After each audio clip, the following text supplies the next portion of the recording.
G'day viewers, welcome to the end of another week. Time for Totally Fucked Up Friday! Hello viewers, g'day, I'm back. And we're here to bring you everything, literally every important thing that happened this week. It's just fucking chock-packed, full of chock-pack. And Friday in Australia, on the internet, was a bit fucking weird. I think it was Thursday for like America in the Northern Hemisphere, but in Australia, Friday AM was all about the llamas. It's the llamas. It just llamaed up. It llamaed hardcore. It llamaed around. It llamaed. And I have to admit, when I went on Twitter, I caught the tail end of it, and I was thinking, the fuck are people talking about llamas for? I was watching it live on the National Australian News done by the government. News about llamas. What happened in Arizona? Some llamas who are apparently therapy animals for old people. Which is the bit that fucks me up most, right? That's the weirdest aspect of it. As an old person going, I can hardly remember anything and I'm having a really good time thinking about my genitals. What the fuck is that? It's a llama. It's the biggest dog I've ever seen and it's spitting at me. Jesus fuck. And the llamas have made a break for freedom. No, they didn't make a break for freedom. The old people said, this is fucking shit. I wanted a puppy dog or a cat. Fuck this shit off. Fucking burn its tail and piss it off. That's what's fucking happened. I think that could actually explain what happened. But a black llama and a white llama, which is apparently a mother and its offspring, have gone off for a run and had to be chased. You used to like high-speed chases on freeways with a desperate criminal in a car being chased by the cops. Bad llama, what you gonna do? What you gonna do when several people walk near you? And every minute, someone during the day mocked up a news thing that said like, black llama shot dead by police, white llama brought into custody without incident. If that was true, that would have been fucking brilliant. That would have been brilliant. That would have been brilliant. And, I was looking forward to it.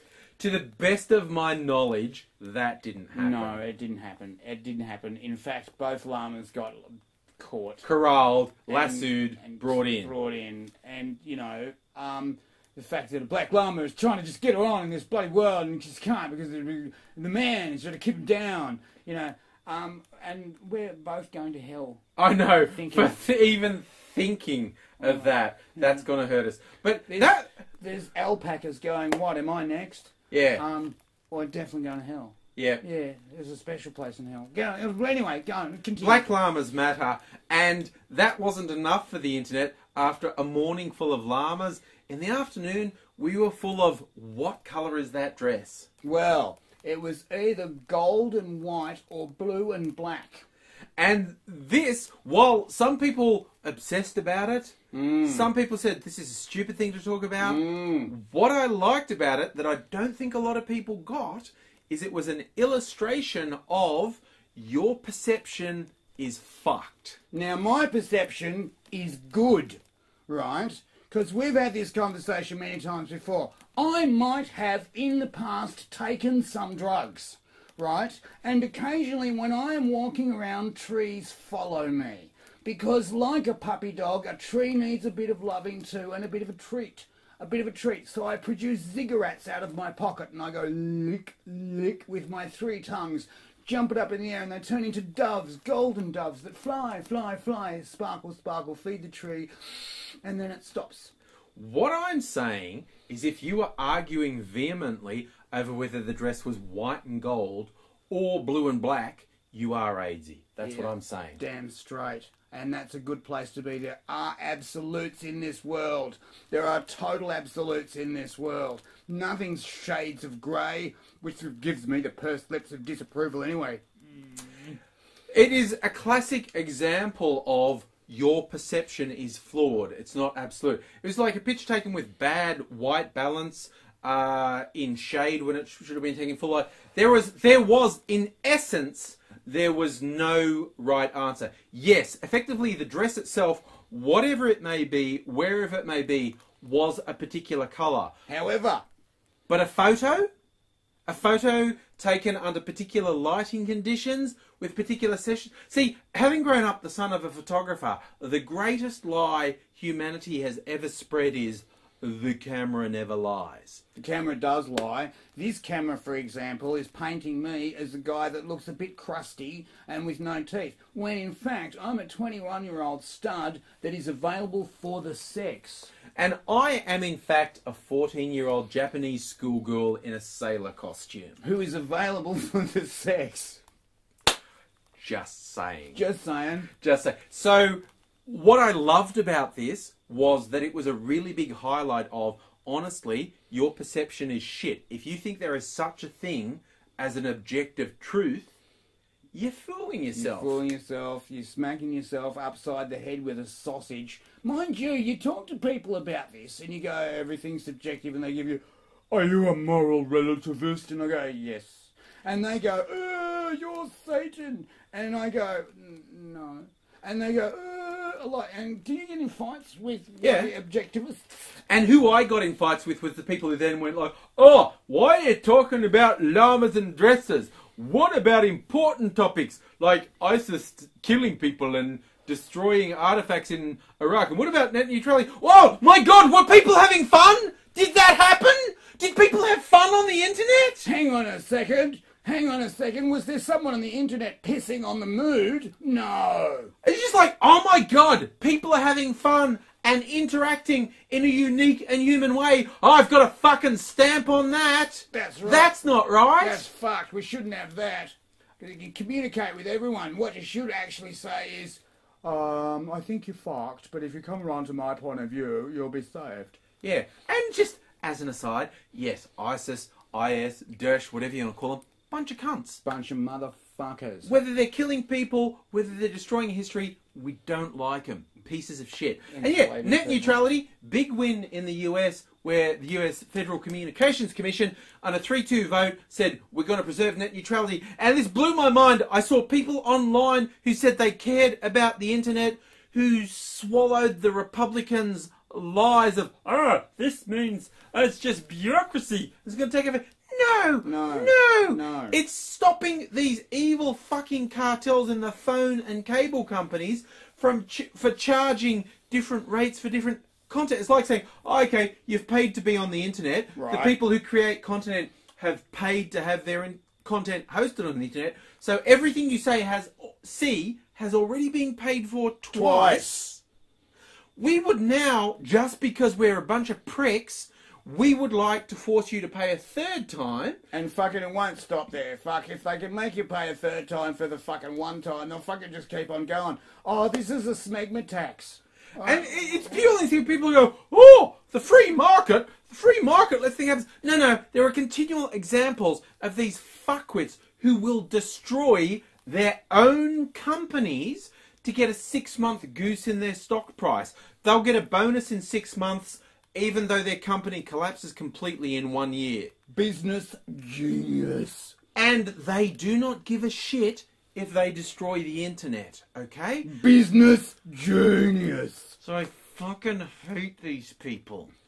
But this was at least a short... And these wins, they're only ever short term. Whether it's on net neutrality, whether it's about the Trans-Pacific Partnership, whether it's about various internet censorship laws, any win is only temporary. Because, you'd think this is crazy, right? You're going to think this is crazy talk. You're going to think, AZ, you've taken those pills again. Actually, not for 4 months. But anyway, what happens is these corporates who make gajillion dollars basically go, I like my gajillion dollars because the secret is I've done fuck all for it. And if I can smack people over the nose and just say, give me your money, and because I remember what it was like to be a high school bully and it was just fucking excellent, they'll keep on doing it.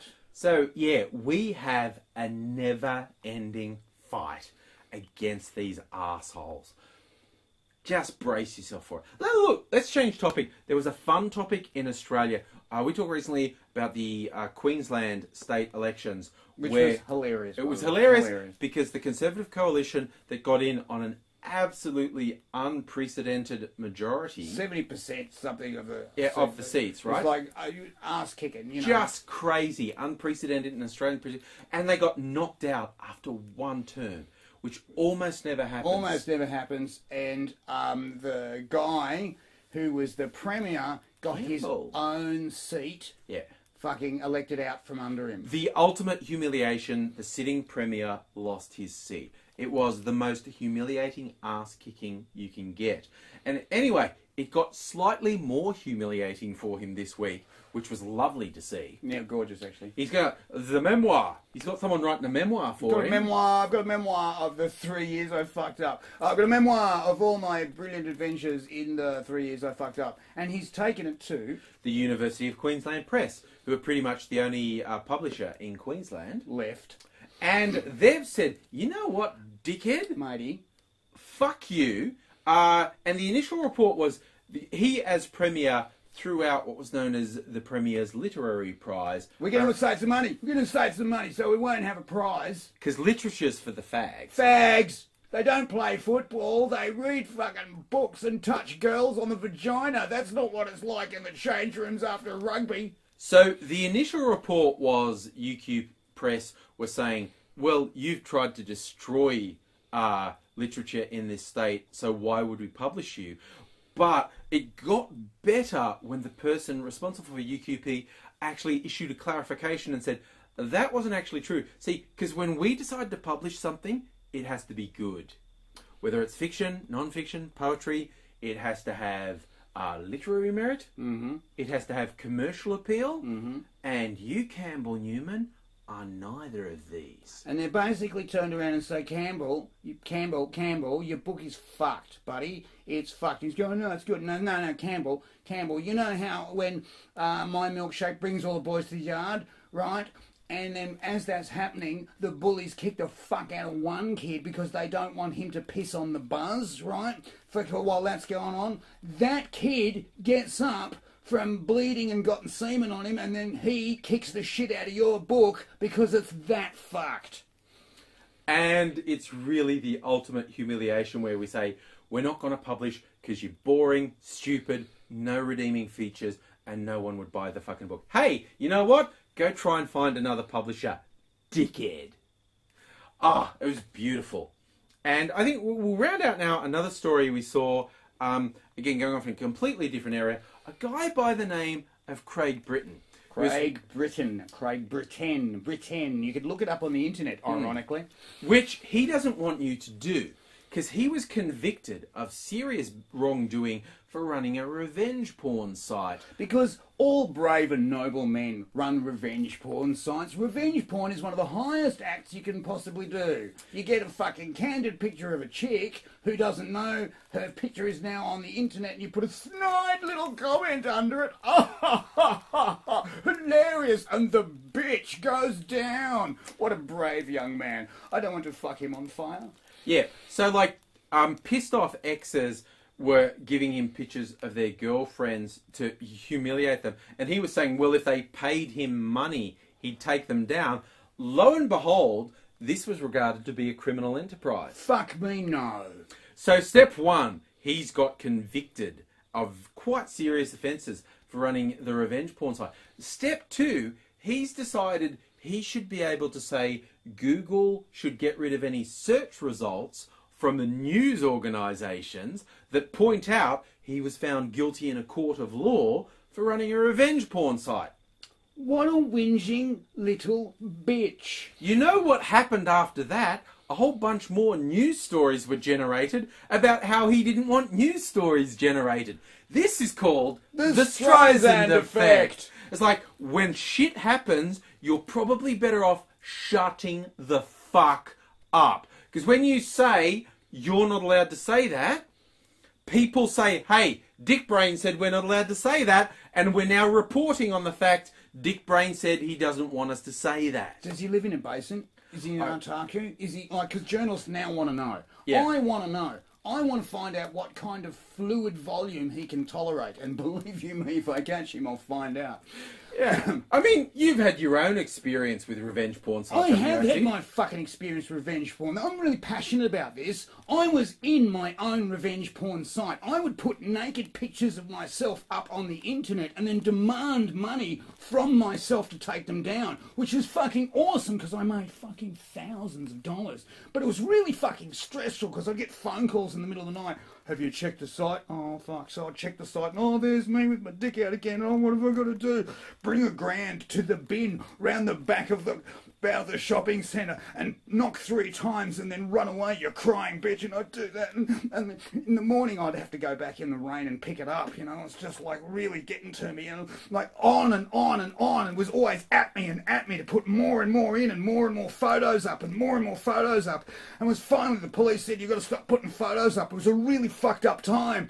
You know, and yeah, I made a lot of money, but you know, it was really humiliating. And finally, I think I learned something about myself and about the world and about revenge.